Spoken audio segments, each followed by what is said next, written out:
आपने बताया कि जो किडनी पेशेंट हैं जिनका डायलिसिस होता है, हाँ, वो किस तरह से डायलिसिस से बच जाते हैं और किडनी जो है प्रॉपर वापस हील हो जाती है, क्योंकि मोस्टली हमने देखा है कि जिसकी किडनी खराब हो गई वो ट्रांसप्लांट ही कराता है या मर जाता है। ये एक इम्पॉर्टेंट बात है जो मैं आपको बताना चाहता हूँ ताकि आप इसको उन लोगों तक पहुँचाएं जिनको इसकी ज़रूरत है। ऐसे बहुत सारे लोग हैं लाखों में जो हर दूसरे दिन या तीसरे दिन डायलिसिस कराते हैं। पहले तो समझना पड़ेगा डायलिसिस क्या है। बहुत ही सिंपल है, आधे मिनट में समझ जाएंगे। आप जो भी कुछ खाते हैं पीते हैं उसमें कुछ चीज़ें बॉडी उपयोग में लाता है, एनर्जी में कन्वर्ट करता है, कुछ चीज़ें बॉडी यूज़ नहीं कर पाता है, तो आप यूरिन पेशाब के रास्ते उनको बाहर फेंक देते हैं। तो वो पेशाब कैसे बनता है, वो किडनी का काम होता है। उसके अंदर वो सारी चीज़ें हैं पेशाब में जो बॉडी को नहीं चाहिए, तो बॉडी ने उसको बाहर भेज दिया। क्रेटनाइन है, यूरिया है, यूरिक एसिड है, ऐसे बहुत सारी चीज़ें, छोटे मोटे प्रोटीन हैं अलग अलग तरह के जो बॉडी को नहीं चाहिए, तो बॉडी ने पेशाब किया। आप बोलेंगे अरे मुझे पेशाब आ रहा है, तो वो किडनी ने बाहर भेजने का तैयारी कर ली है और आप गए और आपने अपने आप को हल्का किया, ठीक हो गया। ये तो हुआ नॉर्मल। आपका बॉडी खुद ही आपका डायलिसिस कर रहा है। डायलिसिस ये है, हमारा बॉडी हमारे अंदर की जो चीज़ जो हमें नहीं चाहिए वो बाहर फेंकने का रास्ता बनाया, इसे कहते हैं डायलिसिस। यानी कि हमारे सबकी बॉडी करती है इसको। अगर वो करना बंद कर दे, किडनी अपना काम करना बंद कर दे, अब जब मैं पानी पी रहा हूँ और बॉडी को उनमें से कई सारी चीज़ नहीं चाहिए लेकिन बाहर का रास्ता बंद है, तो बॉडी क्या करेगा, गुब्बारे की तरह, बैलून की तरह उस पानी को, उस फ्लूइड को बॉडी में ही इकट्ठा होता रहेगा। ऐसे लोगों के पैर आप देखेंगे हाथी की तरह हो जाते हैं, सूज जाते पैर, हाथ सूज हाँ, जाते हैं, पैर हाथ सूज जाते हैं, गले मुंह सूज जाता है। तो क्या है, उनका जो यूरिन आउटपुट है, पेशाब या तो कम हो गया है या खत्म हो गया है। अगर आपसे बोलें कि एक दिन बिना पेशाब किए रहना है, इम्पॉसिबल, कितना दर्दनाक हो सकता है। और ऐसे लोग फिर मशीन की मदद लेते हैं।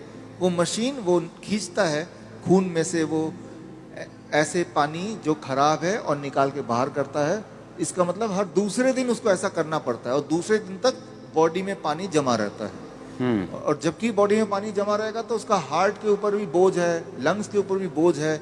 हर दिन वो कमजोर होता जा रहा है, हर दिन वो मरता जा रहा है, डायलिसिस कराने के बावजूद भी या डायलिसिस कराने की वजह से भी, क्योंकि डायलिसिस भी किडनी को और फर्दर खराब करती है। तो अब आपको समझ आ गया कि प्रॉब्लम क्या है, डायलिसिस किसे कहते हैं, किडनी खराब होना किसे कहते हैं। ऐसे लोगों को पहचानेंगे कैसे, आप जब देखेंगे। हम कैसे पहचानते हैं ऐसा पेशेंट को, कोई रिपोर्ट की ज़रूरत नहीं है मुझे, आपको भी ज़रूरत नहीं है। आप सिर्फ ऊपर से नीचे देखेंगे, अगर पैर हाथ में सूजन है थोड़ा बहुत भी, तो समझ लीजिए कि किडनी फेलियर की तरफ आप बढ़ चुके हैं। लेकिन घबराने की बात नहीं है। पहली बात, जब सूजन होती है बॉडी में, पानी जम जाता है तो सांसें भी नहीं ले पाता है, मुश्किल से लेता है, तो ये भी गड़बड़ है। वो चलता है थक जाता है, ये भी गड़बड़ है। तो ये तो हो गया। अब करना क्या है, सोल्यूशन क्या है, आपके बॉडी के अंदर से पानी को निकालना है। उसके लिए बड़ा आसान गॉड का दिया हुआ सोल्यूशन आपके पास ही है इसी वक्त। तीसरा kidney, third kidney. Third kidney किसे कहते हैं, आपका स्किन, सबसे बड़ा बॉडी का ऑर्गन। आपके स्किन में देखेंगे छोटे छोटे छेद हैं, है ना। तो ये जो छेद हैं, ये छेद से पसीना निकलता है। आप पसीने का एक बूंद लीजिए, पेशाब का एक बूंद लीजिए, दोनों को लैब में ले जाइए। अब पूछिए कि इसमें क्या है। पेशाब के एक बूंद में क्रेटनाइन, यूरिया, यूरिक एसिड, वो सारा कुछ मिलेगा जो पसीने के एक बूंद में मिलेगा। अच्छा, हाँ, यानी कि पसीना और पेशाब सेम है, अलग अलग नहीं है, बिल्कुल सेम है। केमिकल कॉम्पोजिशन दोनों का सेम है, उसमें भी सोडियम है, उसमें भी सोडियम है, उसमें भी पोटेशियम, उसमें भी पोटेशियम है। आपका पसीना एक तरह से बॉडी का पेशाब का ही एक और फॉर्म है। आपका जो स्किन है, ये भी भगवान का बनाया हुआ इमरजेंसी किडनी है, इमरजेंसी किडनी। तो उस इंसान का जिसके दोनों किडनी खराब हो गए, अब क्या करेंगे, ये जो स्टेपनी है, मैं इसको स्टेपनी बोलता हूँ। आपकी गाड़ी का एक टायर पंचर हो गया, आप स्टेपनी यूज करते हैं ना, तो हम बोलते हैं कि ये स्किन को यूज कर लो, स्किन से बाहर निकाल दो। अब सवाल आता है स्किन से कैसे निकालें। स्किन से निकालने के तरीके, अभी बाथटब का वीडियो प्लीज चला दें। ओके, हमारे चलाओ वीडियो बाथटब का। हमारे हॉस्पिटल में, हिम्स हॉस्पिटल है, डेराबस्सी में है, अभी जलंधर में भी खुल गया है। आप देखिए यहाँ पे वीडियो, ये जो लोग आप देख रहे हैं ये पानी के टब में बैठे हुए हैं। पानी का टेम्परेचर याद रखिएगा 40 डिग्री सेल्सियस पे है। पानी गले तक है। गले तक पानी अगर हो, उसका टेम्परेचर अगर 40 डिग्री सेल्सियस मेंटेन कर पाएं और ये लोग अगर 2 घंटे बैठ पाएं तो 2 घंटे के अंदर 2 घंटे सुबह शाम के एक ही बार, एक बार, या फिर 1-1 घंटा 2 बार। अच्छा, ऐसा करने से, ये सारे किडनी पेशेंट हैं, ये वो पेशेंट हैं जो हर दूसरे तीसरे दिन डायलिसिस कराने जाते थे, लेकिन अब वो जाते नहीं हैं। क्यों? क्योंकि वो अब ऐसा करते हैं, इससे उनकी तीसरी किडनी से वो सारा जो मल है जो पेशाब के रास्ते नहीं निकल पा रहा था वो निकल जाता है। पहली बात। दूसरी बात, और ऐसे टब में, कोई भी टब में बैठ जाना है, कोई भी टब में, कोई भी टब हो, और उसमें जो पानी है उसे 40 डिग्री पे ही रखना है। 40 डिग्री पे रखना है। और नापना कैसे? थर्मामीटर से। थर्मोमीटर आप 150-200 रुपए का मिल जाएगा। पानी नापने वाला जो पानी नापने स्पेशल वाला थर्मामीटर, स्पेशल थर्मोमीटर 150-200 में मिल जाएगा। हाँ, कहीं से उसको चेक करते रहना कि वो 40 डिग्री पे मेंटेन रहे। अगर कम हो गया गर्म पानी डाल लेना है, गर्म पानी डाल देना, 2 घंटे बैठना है। 2 घंटे बैठना है। ये टेम्परेरी सोल्यूशन है कि किडनी हील भी होगी? इसमें मैं आता हूँ। हाँ, ये किडनी हील होगी, लेकिन कैसे? 2 चीज होगा उसके साथ। आप अगर ये करेंगे तो एक्सपेरिमेंट करने के लिए उस इंसान का पहले आप बोलिए कि वजन करे, क्योंकि वजन में वो अंदर पानी है। 2 घंटे बाद दोबारा वजन करेंगे तो आधा किलो, 1 किलो, 1.5 किलो वजन कम मिलेगा। मतलब बाहर आ गया, वो बाहर आ गया। पहली बात। आप एक और काम करें, उनके पैरों के सूजन के फोटो खींच लें। 2 घंटे बाद दोबारा देखें, अरे सूजन कहाँ गया? अरे बाहर चला गया, उसको बॉडी ने बाहर भेज दिया।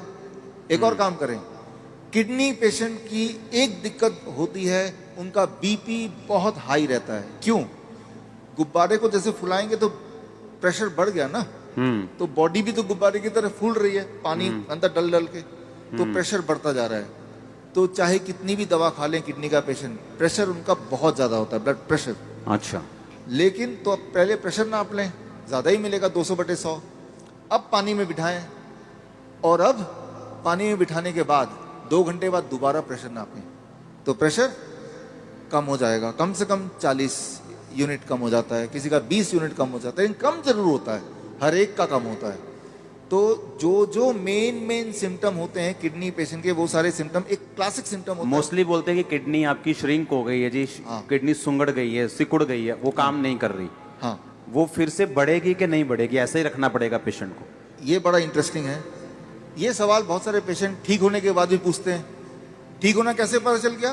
कि अब उनको ये करने की जरूरत नहीं है। 3 महीना लगातार करने के बाद अब करने की जरूरत ही नहीं है।